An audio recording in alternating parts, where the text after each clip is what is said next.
मेरे जैसे बेवकूफ़ लोग समझते रहे ये गालियां खाने आए हैं, इनको पता था महंगाई करनी पड़ेगी, थोड़े से दिन हैं, ये क्या लेने आए हैं, सियासतदान है। हाँ, आज पता चल गया कि ये अरबों खरबों रुपया हजम करने आए।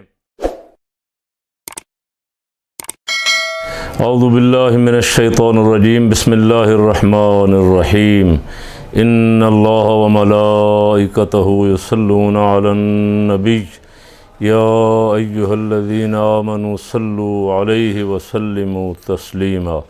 अल्लाहुम्मा सल्लि अला सय्यिदिना मौलाना मुहम्मदिन व अला आलि सय्यिदिना मौलाना मुहम्मद व अस्हाबि सय्यिदिना मौलाना मुहम्मदिन व बारिक व सल्लिम व सल्लि अलैहि। आज दो बड़े बड़े वाक़यात थे। सबसे बड़ा तो ये था कि आज पूरी दुनिया में, इंडिया में मलूना गुस्ताख़ रसूल ख़ातून और एक हिंदू बदमाश के ख़िलाफ़ और मोदी हुकूमत के ख़िलाफ़ पूरी दुनिया में एहतजाज हो रहा था। और बहुत खुशी हुई देख के कि इंडिया के तमाम बड़े शहरों में, दिल्ली की जामे मस्जिद के बाहर बहुत बड़ा हजूम था, कलकत्ता में, बम्बई में, अहमदाबाद में और बड़े बड़े जो शहर थे भारत के, वहाँ नमाज जुमा के बाद भरपूर एहतजाज हुआ।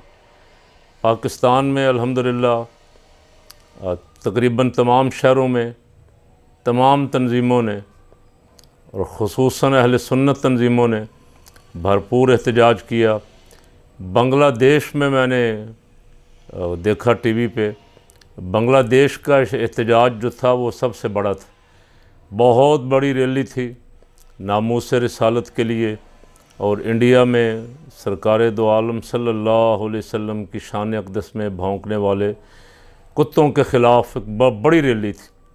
मुसलमानों ने अपने जज्बात का भरपूर इज़हार किया और मुख्तलिफ़ ममालिक में और भी बहुत सारे ममालिक जिनकी ख़बरें अभी शायद रात के ख़बरनामों में आएंगी या सोशल मीडिया पे आते आते को थोड़ा टाइम लगेगा। बड़े बड़े एहतजाज, बड़े बड़े जुलूस हुए। काश ये सारे एहतजाज जो हैं मुस्लिम हुक्मरानों के कानों से भी टकराएं और उनके दिल में उतरें। इसलिए कि असल तो एहतजाज मुस्लिम हुक्मरान करेंगे, इंडिया का बाइकाट करेंगे। ऐसे हर खबीस का, वो फ्रांस में हो, इंडिया में हो, किसी मुल्क में हो, जो रसूल पाक सल्लल्लाहु अलैहि वसल्लम की बेअदबी और गुस्ताखी करता है, उसको जब तक मुंह तोड़ जवाब नहीं देंगे उस वक़्त तक ये खबीस बाज नहीं आएंगे। दूसरा बड़ा आज हादसा था पाकिस्तान में, बजट पेश हो रहा था। 2022-23 का बजट पेश हुआ। मुफ्ता इस्माइल साहब ने बिस्मिल्लाह और नहमदुहु व नुसल्ली पढ़ने के बाद झूठ से ही उसका आगाज़ किया। तो मैंने उसका झूठ सुनते ही लाहौल पड़ी और कहा कि जहाँ आगाज़ ही झूठ से हो रहा है, ये बजट कौम को क्या रिलीफ़ देगा। स्टार्ट ही झूठ से किया कि उनके दौर में चीनी 140 रुपए पे चली गई थी, हम 85 पे ले आए हैं कि पता नहीं 80 पे ले आए हैं शहबाज हुकूमत।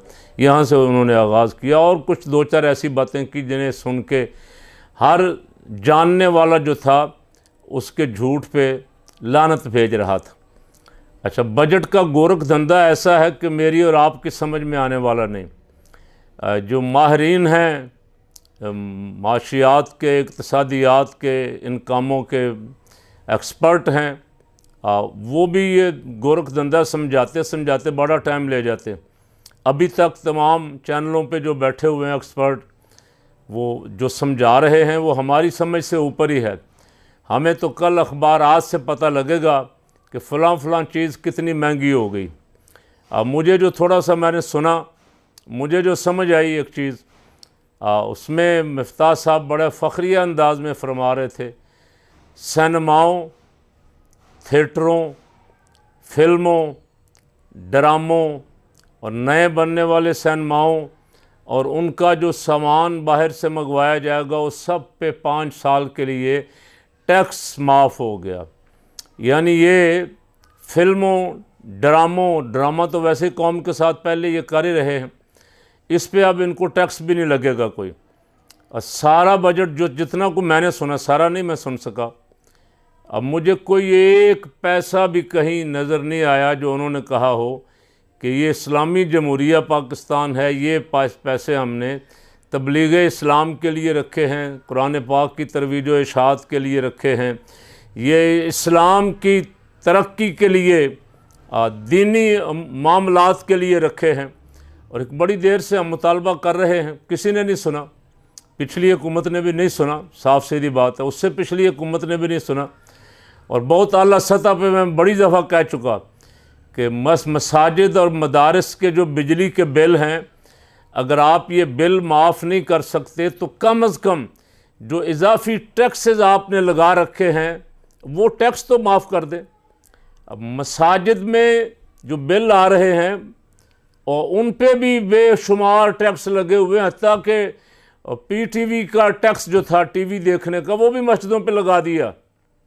पता नहीं उस वक्त जब शुरू किया था नवाज़ हुकूमत ने 35 रुपये या 45 रुपये कितना था, उस पर भी शोर पड़ा। अब मुझे नहीं पता अभी तक ख़त्म हुआ कि नहीं हुआ। तो बहुत सारे टैक्स जो दीनी तालीम, दीनी इदारों, मसाजिद, मदारस के बिलों पे, गैस के बिलों पे, बिजली के बिलों पे, पानी के बिलों पे लगाए हुए हैं। नमाजी जो वज़ू करते हैं मस्जिदों में इबादत के लिए, उन पे भी टैक्स लगे हुए हैं, पानी पे भी। अब मैंने कहा कई दफ़ा कि वो टैक्स ही कम अज़ कम चलो अपना असल बिल ले लो, वो टैक्स तो छोड़ दो, लेकिन वो किसी ने नहीं सुना।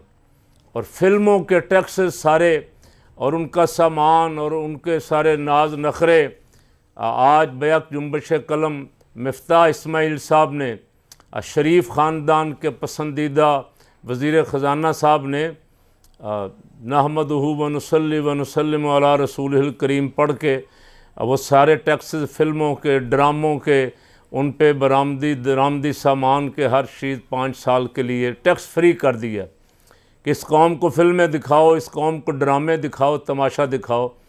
और वैसे बजट तो यहाँ मजाक ही होता है। पता नहीं कई सालों बाद मैंने ऐसा बजट देखा जिसमें शहबाज शरीफ और 2-3 वज़ीर ऐसे ऐसे डेस्क बजा रहे थे और बाकी लोग तमाशाई थे, खामोश थे। इससे पहले को 20-25 साल से मैं ये तमाशा देख रहा हूँ। नामंजूर के नारे लग रहे होते थे अपोजिशन की तरफ से, और टैक्स अपने बजट की कापियाँ फाड़ी जा रही होती थी, कभी कभी कापियाँ फाड़ के बाहर निकल जाते थे। आज वो बड़ा माशाल्लाह पुरअमन पेश हुआ है, इसलिए कि वहाँ अपोजिशन का नामो निशान नहीं है। जो अपोजिशन है वहाँ वो राजा रियाज और नूर आलम जैसी अपोजिशन है, वो हुक्मरानों से भी पहले डेस्क बजा रहे होते। तो ये बजट का गोरख धंधा एक मजाक इसलिए था कि बजट के आने से पहले 60 रुपये पेट्रोल महंगा हो चुका है, 45% बिजली महंगी हो चुकी है, गैस महंगा हो चुका है, 7.5% बिजली एक दफ़ा, 4% एक दफ़ा, 2.5% एक दफ़ा, कुछ 14-15% बिजली महंगी हो चुकी। तमाम चीज़ों की कीमतें बढ़ाने के बाद अब बजट आ रहा है। इस बजट के नताइज भी सुबह तक आ जाएंगे कि ये कितना गरीब मार बजट है, ये कितना जालिमाना बजट है, इससे गरीबों का क्या क्या नुकसान होगा और किस तरह गरीबों की ज़िंदगी जो है वो अजीरन कर दी जाएगी। तो मैं और आप दुआ करें कि अल्लाह रब्बुल आलमीन उस महबूब सल्लल्लाहु अलैहि वसल्लम का सदका, जिनके सदके ये मुल्क मिला था, इन चोरों और डाकुओं से इस मुल्क को निजात अता फरमा दे, और उस रहमत आलम सल्लल्लाहु अलैहि वसल्लम का निज़ाम रहमत जिस पे हम सब कसूरवार हैं, हमने आज तक उस पर तवज्जो नहीं दी कि हम रिश्तेदारियाँ, बरादरियाँ, ये पार्टियाँ छोड़ के हजूर के निज़ाम का साथ दें। अल्लाह करे कमली वाले का निज़ाम इस मुल्क में आ जाए। इन चोरों ने कई 100 अरब अपने लिए रखे, सब सब्सिडी के नाम पे, कोई बेनज़ीर इनकम सपोर्ट के नाम पे, कोई किसी सपोर्ट के नाम पे, कोई किसी सब्सिडी के नाम पे, ये सब ये खा पी जाएंगे। ये गालियाँ खाने नहीं आए थे, मेरे जैसे बेवकूफ़ लोग समझते रहे ये गालियाँ खाने आए हैं। इनको पता था महंगाई करनी पड़ेगी और थोड़े से दिन हैं, ये क्या लेने आए हैं, सियासतदान है। हाँ, आज पता चल गया कि ये अरबों खरबों रुपया हजम करने आए, ये गायब करेंगे अरबों खरबों रुपया। इलेक्शन लड़ने के लिए, और फिर उस पैसे से ये कौम के ज़मीर ख़रीदेंगे, वोट ख़रीदेंगे, और फिर ये उससे भारी अक्सरियत हासिल करके कहेंगे कि इस जमहूरी निज़ाम में हमारा हक़ है कि हम इस कौम पे हुक्मरानी करें और इस कौम को लूटें और इस कौम का बेड़ा गर्क करें। इसलिए मैं और आप दुआ करें कि खुदा इन चोरों से हमें निजात अता फ़रमा दे, इस मुल्क को दयानतदार बाकिरदार क़यादत अता फ़रमाए।